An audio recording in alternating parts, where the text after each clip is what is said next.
Team Company, and this video is rated R.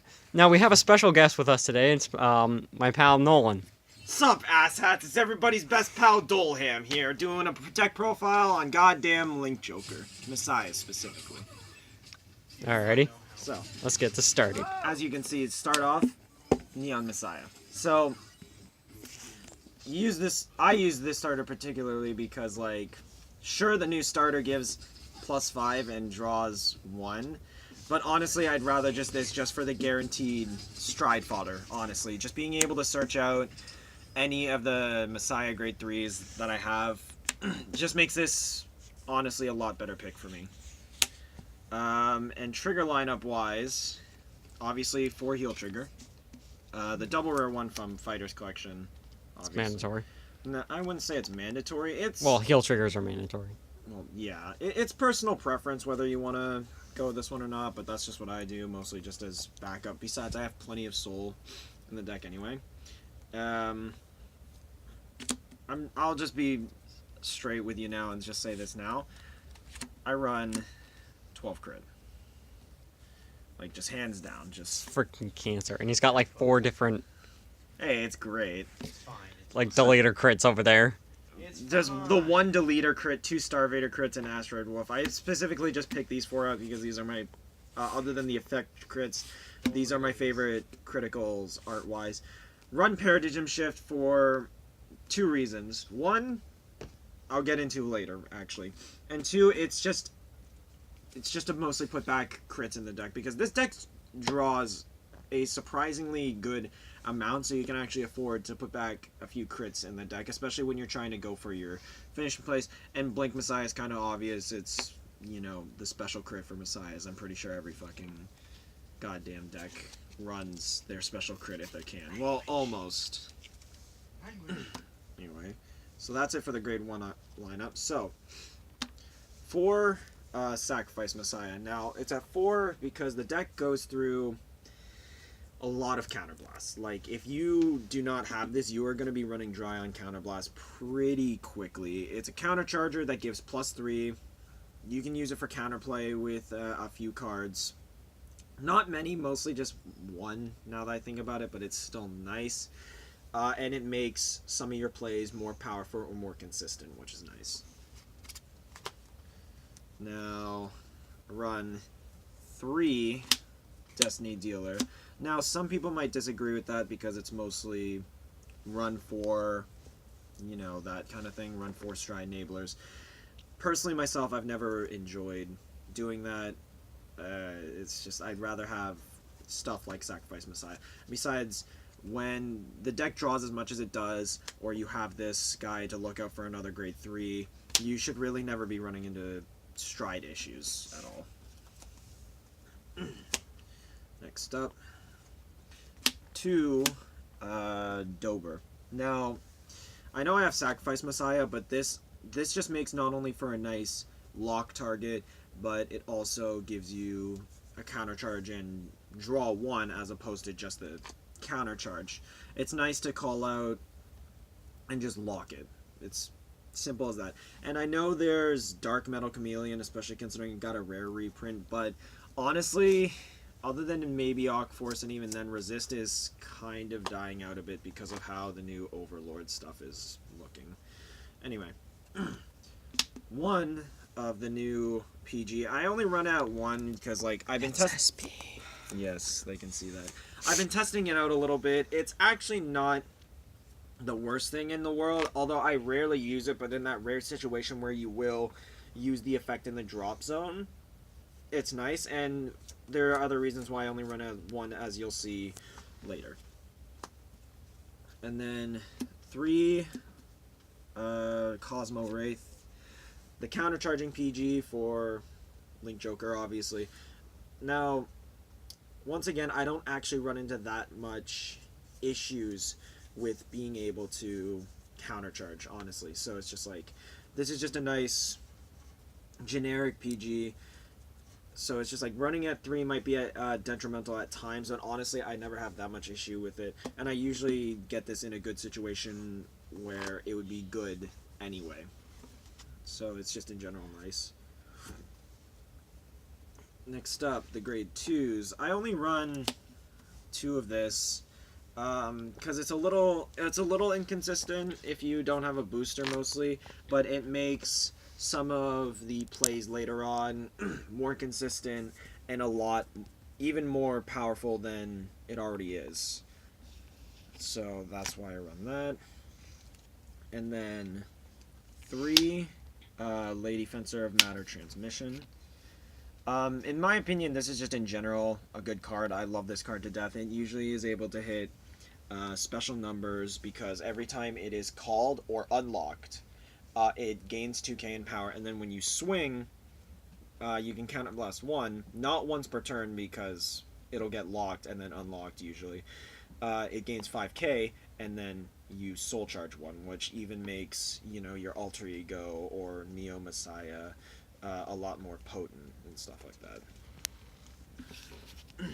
Next up, for Arrestor Messiah, the double rare one too, as opposed to just the crappy trial deck one.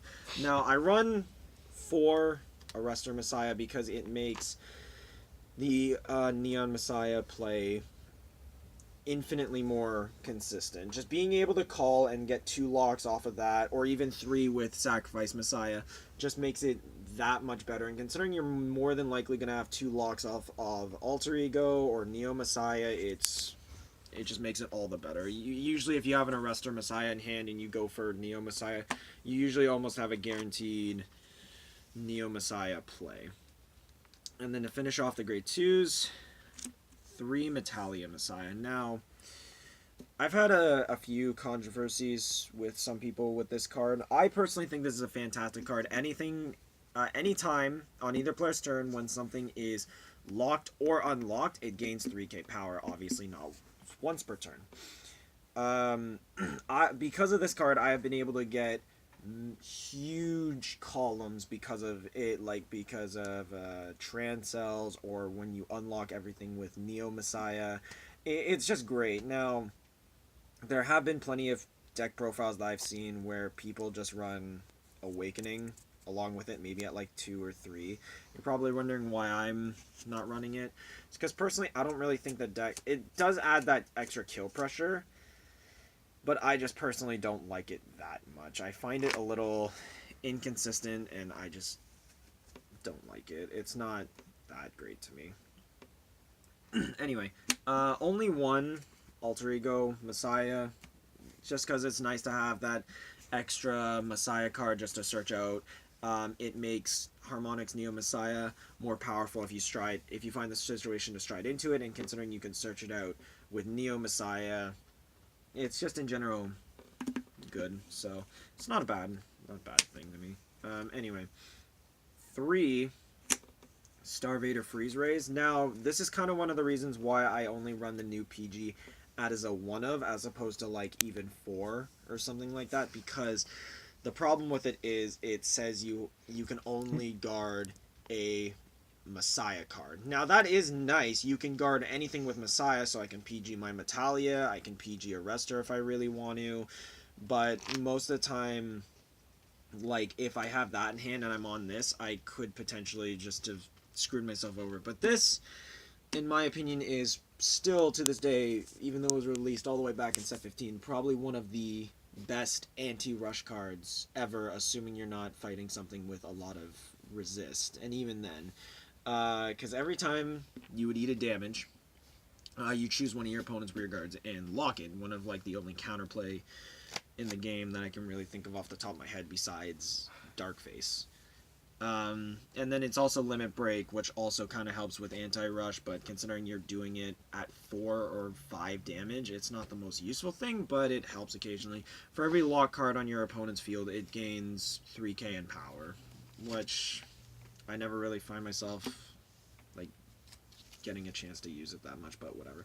Anyway, obviously, for Alter Ego Neo Messiah. Now this card, I'm really glad they made a thing, because they solved, with just this one card alone, a lot of the issues. Like if you're fighting Kagero or something like that, and you know they retire all your shit, you can't actually do any of your plays because of that, because it's an on-stride skill, and because of that you won't have any rear guards. This is just not only a free cost, but when you're stride with Messiah in its card name, that's probably the only drawback, but it's not that big a deal. Is that like it's free, you choose a card from your hand, call it, hence why this guy is so good.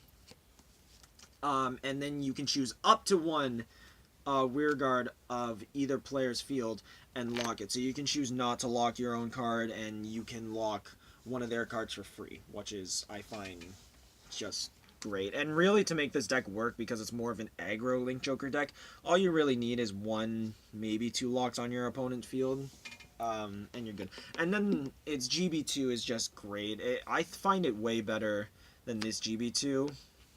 Because anytime for only Soul Blast 1 once per turn, when something is unlocked via card effect, which should basically be every turn, because all your strides unlock something on your field in one way, shape, or form, and then you just draw two, which helps out with a lot of defensive power. It's just in general really good to me. Anyway, so next is the G Zone. Now, it depends on situation, but usually my starting stride is Flagellate Messiah. I only run at 3 because you can flip anything, and other reasons, as I will be showing in a second.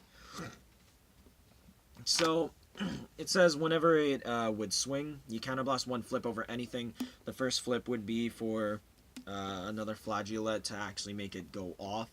And for every face-up card named Genesis Dragon, Flagellate Messiah in your G-Zone, you choose 2 cards anywhere on the field, and you can unlock them. And then you can choose any amount of cards on the field as long as you unlocked 1 or more, and Omega lock them, which is nice if your opponent has filled out any sort of field. If they only have like 1 or 2 units, depending on what units they are, it's not entirely worth it, or depending on the matchup. So this is a situational first stride, but it's most of the time what I'm going to be going into. And the only reason I run 3 is because I flip Amnesty Messiah, because it is a 2-of. Now, Amnesty, I love the card, but unfortunately it's mostly just used as a flip now, because it's still a good card, but most of the time, because every other stride that you have literally does the exact same thing, just in times better, it's not really the greatest. But the reason I still run it 2, flip it over with a second Flagellate stride, and then if I want to, I can go into Excalus, which is another good stride. It says when it would attack, if you have a face-up Amnesty Messiah in the G-Zone, hence why you run Amnesty at 2, and then you flip over an Amnesty. When it swings, you pay the cost. If you do, choose any amount of locked cards and unlock them, so the exact same effect as Amnesty, except anytime you unlock anything on your side of the field, it gets +3, and then if you unlock anything on your opponent's side of the field, they blow up.